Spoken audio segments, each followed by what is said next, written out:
Hello বন্ধুরা, কেমন আছো? আমি ভালো আছি। এই দেখো আজকে রান্না করব, দেখছো?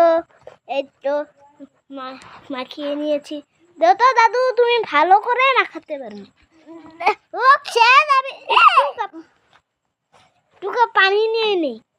পানি করবো কিন্তু এই পড়ে গেছিল। হ্যাঁ চলো, মিলিয়ে নিয়েছি, ভালো করে মিলিয়ে নিয়েছি। আরে কড়াইটা কোথায় গেল রে? আরে দাদু তো নিয়ে নিয়েছে। দাঁড়াও দাদু, আমারটা এখানে রেখে দে। আরে উঠছে না তো, ছোট ছোট চামচ দিয়ে পানিগুলো ঢেলে নিয়েছি। আমি করবে না, আমি বানাতে হবে না তোমাকে।